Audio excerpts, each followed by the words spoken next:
Howard Gardner, in his book, Extraordinary Minds, says exceptional individuals have a special talent for identifying their own strengths and weaknesses. We want to help our students be exceptional as they transition from high school to college. But what happens when students who have a weakness have to advocate for themselves in college? Did you know that when a student with a learning difference graduates from high school and enrolls in college, according to the law, the accommodations that were required in high school become accommodations they have to ask for in college, and the university is allowed to say no. If you work with or have a child with a learning difference, this is must-have advice. This is the 10-Minute Teacher Podcast with your host, Vicki Davis. Today's show is sponsored by Ellis, a free tool from Children's Help Council that helps teachers think through tough student moments and find practical next steps. Tune in at the end of the show, and I'll tell you more about Ellis. Today we're talking with Dr. Toby Tomlinson Baker, a nationally recognized special education expert. She earned her PhD in global leadership and change from Pepperdine University and is an adjunct professor at California State University, Los Angeles. And Dr. Baker is the best-selling author of The Traveling IEP. Toby, how has your own experience as an educator with a disability shaped your perspective? As a child, in about 1987, I was diagnosed with a learning disability. In my 40s, I was diagnosed with ADHD. Because in the 80s, many women can attest to this. They weren't diagnosed with ADHD. They were just little bubbly girls and talked a lot. My experience as a student with a learning disability and ADHD, I make connections with the students. Right on. I've done that. I was the one that teachers didn't want to have on their list. I was the one who needed extra help. Lectures didn't work for me. I needed visuals. I've collected strategies that teachers need to employ these in their classrooms. I went to 6 different schools, K through 12. Wow. So every other year, I went to a new school. Now looking back, what it taught me was I was privy to all different types of teachers. So I was able to see the good teachers, the teachers that did hands-on learning, student-centered learning, spatial learning. And then there were some who were straight in rows, looking at the front, parochial school. There were different types of learning environments. And I learned to advocate at a very young age because if I needed help with something, I had to either go to my parents, who would then go to the teachers, who, if they didn't listen, then they had to go from the teachers to the administrators, and the administrators to the superintendent, and it was like a whole thing. And this is why I wrote the Traveling IEP, is because what happens in the law after you graduate from high school, yes, you still have an IEP, but when you go right from high school and enroll in a college, the national law switches from IDEA coverage to ADA coverage. So the laws actually change for the coverage when you go to college. So when I went to college, I went from having all these supports to all these little layers. And so it was much different. And that was why in my heart, I had to write the Traveling IEP. I have met so many parents, wonderful parents who reach out to me every day, thanking me for my story, because it's a memoir. And now we've got assistive technology and all of these things that we can use. We need to show the parents and the teachers together how are the students going to move from elementary school, middle school, high school, and then into college? And then if they choose not to go to college, what are they going to do instead as adults? One thing I work really hard to teach the parents of the students I teach who have learning differences is that our goal is to help our students advocate for themselves because they won't be able to put their parent in their backpack. And what do you tell them to do so they can learn to advocate? Some of the things that I did to advocate for myself and that I teach others how to advocate. When I met professors, oftentimes I was 17, 18, 19 years old, and here's a 50-year-old man telling me that they're going to give me a grade. And I had to figure out how I was going to communicate my needs, my accommodation. So do you know what your accommodations are? I needed to sit right up front. So I would have to sit and write in a notebook, and then we would go to the library and I'd copy my friend's notes, or sometimes I had an actual tape recorder, and I had to go to the dean by myself at 17 or 18 and 19 and say, this is what I need. How are we going to make this happen? So not everybody is articulate as me. I'm a little bit feisty, and a lot of it is personality differences. Sometimes you have students sit in the back of the classroom because that's where they're most comfortable, or they're shy and introverted, and that's okay. They won't necessarily go to the dean and get in their face a little bit. They won't go to office hours. They won't go somewhere early. Maybe they sleep in because they really need the sleep. So these are just things that I think about when they're advocating. What does advocacy really look like? It's different for everybody. One thing, and this just comes from working with my own children, is that you're not asking for a gimme. You still got to do the work. You still got to show up. You still got to come to class. You're going to study more than everybody else because that's just a fact. You've got to. And so learning how to professionally, respectfully advocate, what are some of the most common misconceptions and misunderstandings that educators and sometimes even parents might have about kids with learning differences? When I did my dissertation at Pepperdine, I interviewed professors and did just what you said. What do you know about special education law and changing your style a little bit? Two of the things that I found, one, 100% of them did not know special education law. Nobody goes and studies case law. They get their schedules together, their books together, their itinerary. They don't go look at the disability. They should, but they don't always go look at the disability law. And the other thing is, what I found was the professors that did know something about disabilities and were really engaged with their students with learning differences was that they themselves had learning differences. Some of the professors had learning differences themselves. One of them had dyslexia. Then also they had kids with learning differences themselves. So they had kids at home who had IEPs. So they were able to transfer that knowledge of what they had learned at home or in school to their college setting.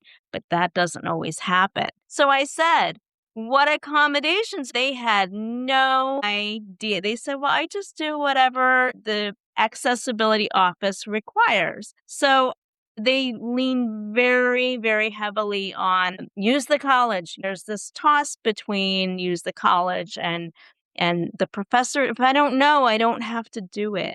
So I was very much like, you need training. You need to ask. The Traveling IEP, your book, is a bestseller. So how do you think it has changed the way that educators and parents approach IEP? Well, one of the resources that I offer, I have this wonderful visual that I came up with in the book and also in my research that's published is all when you think of an IEP. I can't even tell you how many IEPs I've written in my life. That's why I wrote about IEPs, because I've been doing this since 2004. They represent a person. Yeah. So when somebody says there are too many IEPs, well, are there too many students with learning differences? No. They have learning differences. They need these accommodations. That's part of it. It is individualized. I always say in my class that when I was teaching, I had what we call a special day class. I don't just have one lesson or two lessons. I had 15 lessons. How many kids there are, that's how many lessons you have. So the thing about the IEP is in high school, K through 12, you have this accommodation as free appropriate public education. However, because the law changes in college, they are not transferred. And so what are the accommodations that you have under the IDEA law are not applicable in college. They do not always transfer. So when a student goes to college and says, I need note-taking and this and that, the university has the right to say no. It's heartbreaking because they're not required, and it's a fight. Some people want to act like you're giving kids an unfair disadvantage when you give them accommodations. But if you had somebody with a broken leg, you wouldn't make them hop. you would at least give them crutches. And Yep. even with crutches, they're not going to go as fast as a person who has both legs. But they at least have a hope of getting one direction to another, even with more effort. It's unfair to ask them to hop when you could give them crutches. What are you hearing from people? Of course. One of the things that I always convey to parents, and this is why they keep coming and buying my book and meeting me, and is I struggled with the fact that the age-old question, am I smart? When I was a kid, they did tracking. They still do some sort of tracking. If people who don't know what tracking is when you're in school, they sort of sort out who's smart, who's gifted, who's maybe has a learning difference, needs to have an assessment. They have to assess for giftedness too. And before you can be diagnosed by a school psychologist or a licensed psychologist, once you're diagnosed, I was in the tracking of she's never going to go to college. Well, here I sit with a PhD. But my guidance counselors were telling me, don't even apply to college, you won't get in. Well, I said, thank you very much, and some other wonderful things, and went and applied and got into college and graduated with a 3.9. Yeah. So I've told my parents, my students, all of them when I speak, and I tell you here today, don't let anybody tell you what you can and can't do. That's you right. decide what you're going to do. I decided I was going to go to college, get a PhD, and teach college. And here I sit doing that, even though nobody thought I was ever going to graduate from high school. They didn't think I could graduate from high school. They didn't think I'd go on and go to college. Oh, she'll never get a job. I hope she marries well. That was something else. Oh, you better get married so somebody will take care of you. Well, I just happen to make a lot of money at my job, and I do very well, thank you. So when I hear people say because they have a learning difference, they'll never be able to, and I'm like, don't let anybody tell you. You don't tell people that they aren't smart. I am smart. I know I am. What inspires students with learning differences, or even just in general, what do they really want to do? What can they contribute? Because once they get that, if they're struggling in school, they can hyper-focus. I hyper-focus. When I have 42 IEPs to write, I gotta boom, boom, boom, get them done. Schedule it out, and I've got stickies and Post-its, and I've been doing it for years. That's my masterpiece. Somebody listening to this show needs to be hearing what you're saying, Toby, about they told me not to go to college, and I went, and doggone it, I have my PhD, and doggone it, I didn't need anybody to take care of me. I'm taking care of myself. Like, that's a message. When I join my class for my sessions that I teach, I tell them I have, ADHD, I was diagnosed. I tell them my story. I'm like, you know what? I'm okay with me, and I want this to be a safe space for learning. All of a sudden, these other students who had registered with the Office of Accessibility, oh, Professor, I do too. Then really, teachers need to think, how can I change me? So that all students can learn. You need a connection, the student-teacher connection. That's what it is. I always say you have to relate to educate.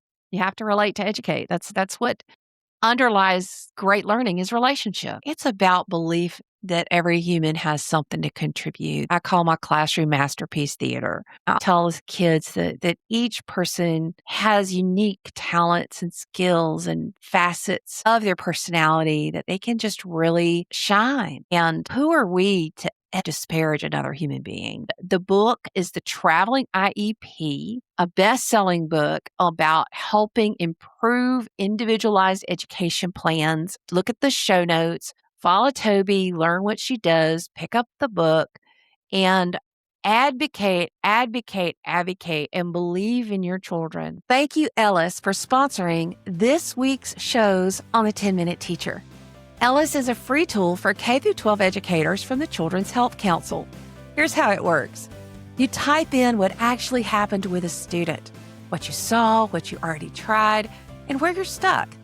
Then Ellis gives you practical, evidence-aligned next steps from a knowledge base of content from trusted partners like CAST, CASTLE, Understood, and others. Ellis gives you information, not clinical advice, and it doesn't collect personally identifiable student information. It's a far better place to start than general-purpose AI tools because Ellis isn't pulling from the open internet. So the next time you leave school still thinking about that one student, go to coolcatteacher.com/Ellis. That's coolcatteacher.com/Ellis. Thanks for tuning in to the 10-Minute Teacher Podcast.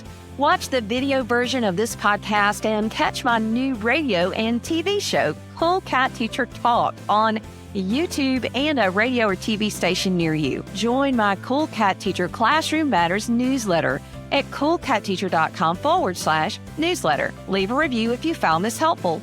See you later, educator.